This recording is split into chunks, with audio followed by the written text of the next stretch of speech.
Hello दोस्तों, अरस्तु विज्ञान के इस प्लेटफॉर्म पे आप सभी का स्वागत है। हम लोग यूजीसी नेट एनवायरमेंटल साइंस का लेक्चर देख रहे हैं, जिसमें हम लोग आज के टॉपिक को देखेंगे। यूनिट 3 का टॉपिक है टॉक्सिकोलॉजी। हम लोग कंटिन्यू करने जा रहे हैं और आज के लेक्चर में हम लोग टॉक्सिकोलॉजी के इफ़ेक्ट को देखेंगे। पिछले लेक्चर में हम लोगों ने टॉक्सिकोलॉजी के इंट्रोडक्शन को देखा था। आज ये देखेंगे कि जब डोज हम लोग ले लेते हैं तो कितना डोज इफ़ेक्ट करता है हम लोग के बॉडी में और कहाँ कहाँ इफ़ेक्ट पहुँचाता है, ठीक है। और कुछ फार्मूला को हम लोग देखेंगे। तो सबसे पहला है सिस्टमिक इफ़ेक्ट। सिस्टमिक इफ़ेक्ट क्या होता है? अब जब हम टॉक्सिकोलॉजी के इफ़ेक्ट को देखेंगे, वो तीन टाइप्स के होते हैं। एक होता है सिस्टमिक इफ़ेक्ट, एक होता है एक्यूट इफ़ेक्ट, एक होता है क्रोनिक इफ़ेक्ट। तो सिस्टमिक इफ़ेक्ट जो होते हैं एक ऐसे टॉक्सिक होते हैं, ये इफ़ेक्ट करते हैं टिश्यू को, ठीक है, distance from the route of absorption. मान लीजिए एक बार एब्जॉर्प्शन हुआ, बॉडी के अंदर गया, ठीक है, वो अलग अलग रूट से होते हुए जाके टॉक्सिक को इफेक्ट पहुंचाएगा। तो एक रास्ते के थ्रू जाएगा, इसीलिए उसको कहा गया सिस्टेमिक, ठीक है। उसका एक तरीका होगा, ऐसे नहीं है कि जहाँ तहाँ फैल जाएगा, नहीं, उसका एक रूट होगा, डिस्टेंट, ठीक। एक होता है एक्यूट।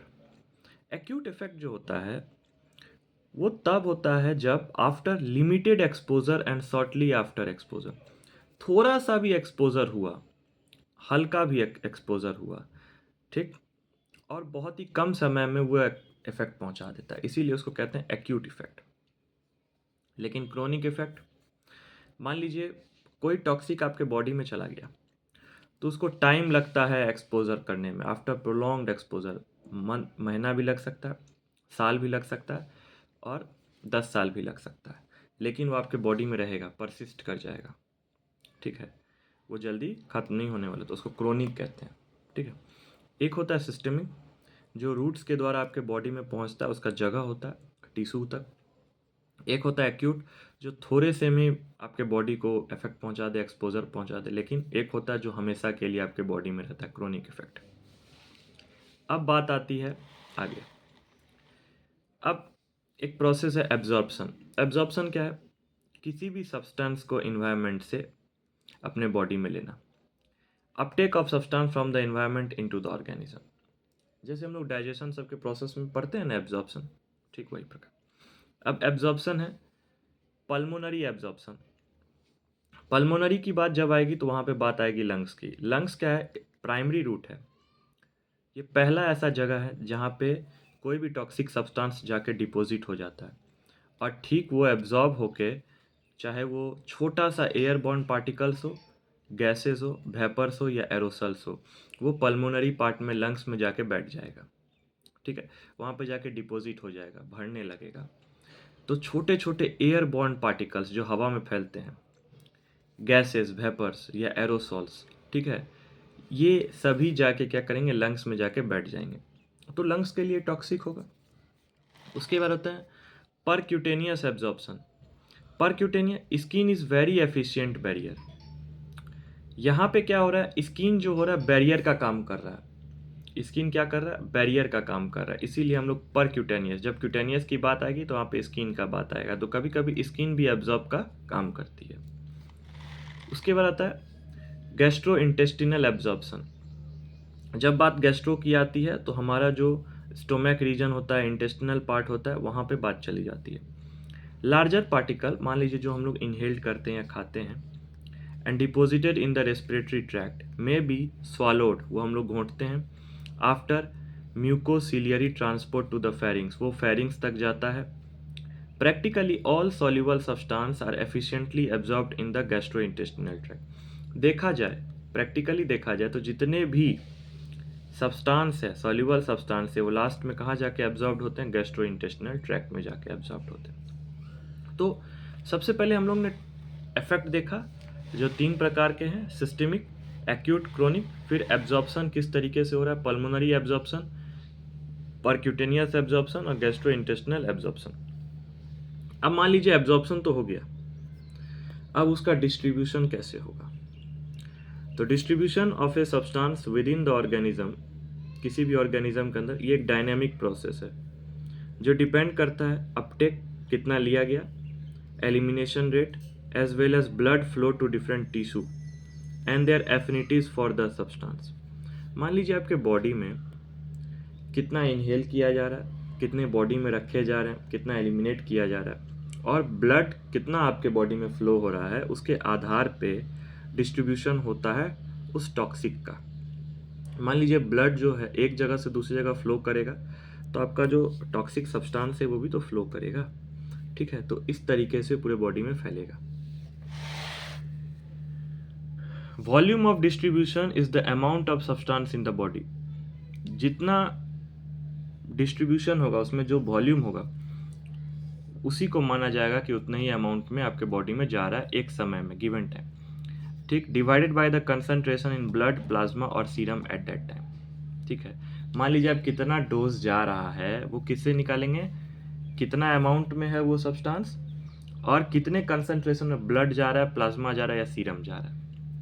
ये ब्लड, प्लाज्मा, सीरम जो है ना वो एक ही साथ रहता है लेकिन अलग अलग डेंसिटी में रहता है। वो अभी हम नहीं पढ़ना चाहते हैं, ठीक है, वो बात की बात है।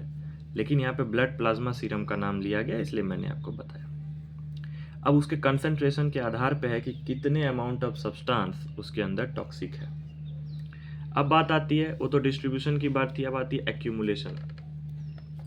एक्यूमुलेशन क्या होता है, is the building of a substance. अब मान लीजिए एक जगह जाके डिपॉजिट हो गया कोई भी सब्सटेंस टॉक्सिक, अब वहाँ पे भरते भरते एक्यूमुलेट होगा, कहाँ पे, टिश्यू में, कोई ऑर्गन में, और ज़्यादा अमाउंट में होगा देन इन ब्लड और प्लाज्मा। ब्लड, प्लाज्मा से भी वो ज़्यादा बढ़ने लगेगा। मान लीजिए ब्लड का अमाउंट तो जितना था वो तो था ही, लेकिन उससे भी ज़्यादा वो होने लगेगा। अब आते हैं, many xenobiotics are highly fat soluble and tend to accumulate in the adipose tissue while other have a special affinity for bone। कुछ ऐसे जेनोबाइटिक्स होंगे सब्सटेंस जो एक्यूमुलेट होंगे, वो फैट सॉल्यूबल है और वो कुछ एडिपोज टिश्यू में जाके भर जाएंगे। एग्जाम्पल के तौर पे मैं बता रहा हूँ। लेकिन कुछ ऐसे होंगे जो बोन में जाके भरेंगे। तो आपको जैसे कभी बोन में तकलीफ होता है, दर्द होता है, ठीक है, कभी आपका ब्लड का फ्लो अच्छा नहीं रहता, तो ये सब कारण हो सकते हैं। अब आते हैं बैरियर्स, रुकावट। द ब्लड वेसल्स जो ब्रेन में जाए, टेस्टिस में जाए, प्लाजेंटा में जाए, have special anatomical features that inhibit passage of large molecules like protein. अब मान लीजिए कुछ कुछ जो ब्लड वेसल्स जो होते हैं, आर्टरी वेसल्स, ये सब वो हर जगह जाते हैं हमारे बॉडी में। एग्जाम्पल के तौर में ब्रेन, टेस्टिस या प्लाजेंटा, वो क्या करते हैं, रोकते हैं। यदि प्रोटीन का कोई लार्ज मॉलिक्यूल्स आ जाए तो उसको रोकते हैं, तो उसको हम लोग बैरियर्स कहते हैं। ब्लड बाइंडिंग, कुछ ऐसे टॉक्सिक सब्सटेंस होते हैं जो आरबीसी से बाइंड करते हैं, प्लाज्मा कंपोनेंट से बाइंड करते हैं जो कि ब्लड में पाए जाते हैं।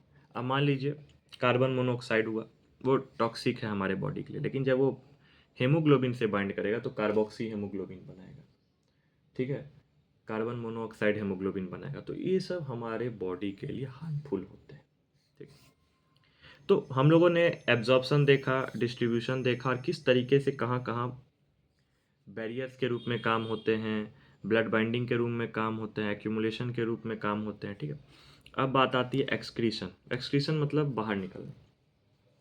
Excretion is the exit of a substance, बाहर निकलने का सब्सटेंस है, and it's bio transformation product from the organism.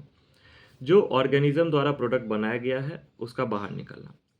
इसमें किडनी का बहुत बड़ा रोल होता है। Kidney are the main important excretory organ, ठीक है। एक्सक्रीशन होता है थ्रू यूरिन या बाइल के द्वारा।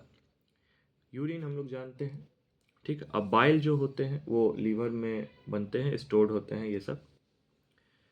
अब small water soluble molecules as well as fat soluble ones are readily excreted to the fetus via placenta and milk in mammals। जो छोटे छोटे मॉलिक्यूल्स होते हैं, जो पानी में घुलने वाले मॉलिक्यूल्स होते हैं या फैट सॉल्युबल होते हैं, वो फीटस के द्वारा, मतलब यदि बच्चे के द्वारा बाहर निकलता है तो प्लाजेंटा के द्वारा बाहर निकलता है, ठीक है। माँ के पेट से प्लाजेंटा से बच्चे का पेट में अटैच्ड होता है, और या तो मिल्क इन मैमल, मिल्क से बाहर निकलते हैं। तो माँ यदि टॉक्सिक सब्सटेंस को लेके चल रही है और यदि बच्चे को दूध पिलाती है तो वहाँ से भी वो टॉक्सिक सब्सटेंस बाहर निकलने का रास्ता बना लेते हैं। अब कुछ फार्मूला मैं आप लोग को बताना चाहता हूँ, वो तो टॉक्सिक इफेक्ट थे। एक होता है थेराप्यूटिक इंडेक्स, TI। ये क्या होता है? TI is use to compare the therapeutically effective dose to the toxic dose of a pharmaceutical agent. अब मान लीजिए कोई फार्मास्यूटिकल ड्रग्स है, ठीक है, तो कितना डोज होना चाहिए? तो एक फॉर्मूला के रूप में है, it is a statement of relative safety of a drug. मान लीजिए टॉक्सिक डोज यदि आपका ज़्यादा है, मतलब TD50 है, तो आपका जो इफेक्टिव डोज होना चाहिए थेरापेटिक रिस्पॉन्स का वो उसके बराबर होना चाहिए, तभी वो काम करेगा। ED50 देख रहे हैं। थेरापेटिक्स इंडेक्स क्या होता है? Toxic dose divided by dose for therapeutic response, मतलब TD50 बाय ED50, एक फॉर्मूला है, ठीक है। उसका होता है margin of safety. Margin of safety MOS से डिनोट करते हैं। कितना? यदि मान लीजिए टॉक्सिक डोज 0.01 है और ED99 है, तो ये सही है कि अब हमारा सही चल रहा है। Ratio of toxic dose to 1% of the population to the dose of 99% effective of the population. तो इससे हम लोग को पता चलता है हम लोग सेफ्टी जोन में जा रहे हैं। मान लीजिए हम लोग ने दवाई लिया और दवाई लेने के बाद यदि टॉक्सिक डोज कम हो रहा है, इफेक्टिव डोज ज़्यादा हो रहा है, वो ज़्यादा अच्छे बेहतर से काम कर रहे हैं, तो मार्जिन ऑफ सेफ्टी ज़्यादा हो जाता है। तो एक फॉर्मूला के रूप में मैं यहाँ पे बता रखा हूँ, ठीक है। तो आज के लेक्चर में हम लोगों ने systemic effect, acute effect, chronic effect को देखा। यहाँ पे हम लोग मार्जिन ऑफ सेफ्टी को देख रहे हैं, थेरापेटिक्स इंडेक्स को देख रहे हैं। आप अच्छे से ये नोट्स प्रिपेयर करें, ठीक है। ये जो मैं लेक्चर आप लोग के बीच लेके आया हूँ, ये UGC नेट के साथ साथ आप सेट एग्ज़ाम की तैयारी कर रहे हैं, वहाँ पे भी लिए आपके हेल्पफुल है। और यदि आप ग्रेजुएशन PG का एकेडमिक एग्ज़ाम की तैयारी करें, वहाँ पे ये आपके लिए हेल्पफुल है। अब बहुत सारे स्टूडेंट का ये क्वेश्चंस होता है कि वो हमें पूछते हैं कि सर क्या ये लेक्चर UGC नेट के लिए सफिशिएंट है? तो मैं उन्हें बता दूं कि आप सिलेबस को कवर करने की कोशिश करें और सिलेबस में जो भी पॉइंट्स आते हैं उसे पढ़ें और उसे गो थ्रू हों, ठीक है। इससे क्या होगा कि आपका कोई टॉपिक नहीं छूटेगा। और जब आप क्वेश्चन बनाएंगे तो जो क्वेश्चन आपको नहीं भी आता रहेगा, वो भी मान लीजिए यदि आप कोई टॉपिक पढ़े होंगे ना, तो उससे भी वो आप हेल्प करके बना सकते हैं। अब ज़्यादा या कम टॉपिक वो होना ज़रूरी नहीं है। होना ज़रूरी ये होता है कि आप मिनिमम से मिनिमम टॉपिक को कवर करें, ठीक है। मान लीजिए कोई चैप्टर है, चैप्टर में हमारा पूरा टॉपिक होना चाहिए, जैसे यूनिट 8 है। अब हम ये तो नहीं कह सकते हैं कि यूनिट 8 के कुछ एक्ट को हम छोड़ देंगे, नहीं, हम कम ही पढ़ें लेकिन पूरे टॉपिक को कवर करें। इससे मैं आपको विश्वास दिलाता हूँ कि आपका क्वेश्चंस ज़रूर बनेगा, ठीक है। सब टॉपिक को डिटेल में ज़्यादा पढ़ना ज़रूरी नहीं होता है, और लेकिन कम से कम 6 से 8 यूनिट को हम लोग को कवर करना है, ठीक है। तो आप हमारे साथ अरस्तु विज्ञान के इस प्लेटफॉर्म पे बने रहें और मुझे कमेंट में बताएं आपको लेक्चर कैसा लगा, और लाइक करें, शेयर करें, सब्सक्राइब करें। Thank you.